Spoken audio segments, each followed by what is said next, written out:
11 March হঠাৎ করেই বদলে যায় পাকিস্তানের আকাশের রং।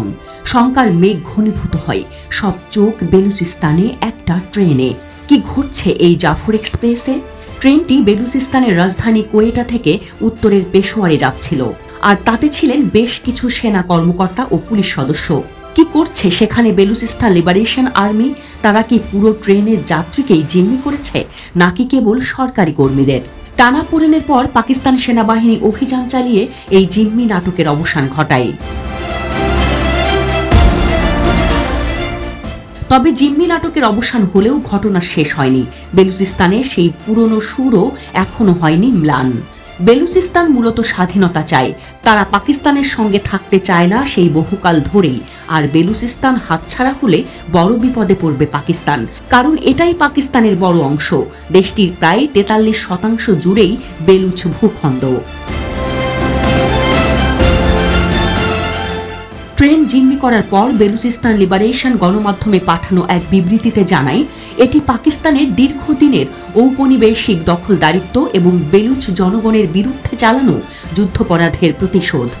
1948 সালে ভারত বিভক্তির কয়েক মাস পর বেলুচিস্তান পাকিস্তানের অংশ হয়ে গেলে তখন থেকেই অঞ্চলটি পাকিস্তানি রাষ্ট্রের অবহেলার শিকার। দীর্ঘদিন ধরে জাতিগত ও ভাষাগত বৈচিত্র্য সামলাতে ব্যর্থ হওয়ায় সরকারকে একের পর এক বিদ্রোহ দমন করতে হয়েছে।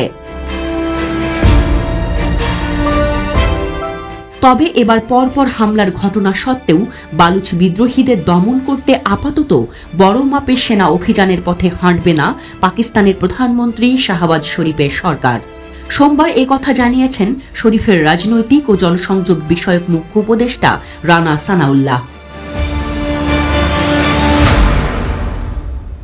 সানাউল্লাহ বলেন, গোয়েন্দা তথ্যের ভিত্তিতে বালুচ জঙ্গিদের বিরুদ্ধে অভিযান যেমন চলছে সেভাবেই চলবে, কিন্তু এই মুহূর্তে বেলুচিস্তান জুড়ে পূর্ণাঙ্গ সেনা অভিযানের কোনো প্রয়োজনীয়তা আছে বলে আমরা মনে করছি না। পাকিস্তানের সাবেক স্বরাষ্ট্রমন্ত্রী সানাউল্লাহর পরিচিতি প্রধানমন্ত্রী শরীফের ঘনিষ্ঠতম নেতা হিসেবে। তার মন্তব্য তাই তাৎপর্যপূর্ণ বলেই মনে করা হচ্ছে। ইতিমধ্যেই আফগান সীমান্তবর্তী খাইবার পাখতুনখোয়া প্রদেশে আরেক বিদ্রোহী গোষ্ঠী তহরিক-ই-তালিবান পাকিস্তানের বিরুদ্ধে বড় ধরনের সেনা অভিযান শুরু হয়েছে, যার জেরে ইসলামাবাদের বিরোধ বেঁধেছে আফগান তালিবানের সঙ্গে। এই পরিস্থিতিতে শরীফ সরকার একসঙ্গে দুটি পৃথক লড়াইয়ে জড়াতে চাইছে না বলেই মনে করছেন নিরাপত্তা বিশেষজ্ঞদের একাংশ। সানাউল্লাহর বার্তা সেই ইঙ্গিতবাহী বলেই তাদের মত। এক সপ্তাহের মধ্যে বেলুচিস্তানে 3টি বড় ধরনের হামলার ঘটনা ঘটেছে। কাচ্চি বোলানে ট্রেন ছিনতাই, কোয়েটায় আধা সেনা ফ্রন্টিয়ার কোরের গাড়িতে আইইডি বিস্ফোরণ, নস্কিকে সেনা কনভয়ে আত্মঘাতী হামলা রয়েছে এই তালিকায়। প্রতিটি ক্ষেত্রেই হামলার দায় স্বীকার করেছে বিদ্রোহী গোষ্ঠী বালুচ লিবারেশন আর্মি। চলতি মাসের গোড়াতেই অন্য দুই সশস্ত্র বালুচ গোষ্ঠী বালুচ লিবারেশন ফ্রন্ট ও বালুচ রিপাবলিকান গার্ডস এবং সিন্ধু প্রদেশে সক্রিয় বিদ্রোহী সংগঠন সিন্ধু দেশ রেভলিউশনারি আর্মির সঙ্গে হাত মিলিয়ে নতুন যৌথ মঞ্চ গড়েছে বিএলএ। সানাউল্লাহর অভিযোগ, ভারতের তৎপরতাতেই একজোট হচ্ছে বিদ্রোহী গোষ্ঠীগুলি। বেলুচিস্তান লিবারেশন আর্মি একটি স্বাধীনতাকামী সংগঠন। 2000-এর দশকের শুরুতে তারা আত্মপ্রকাশ করে।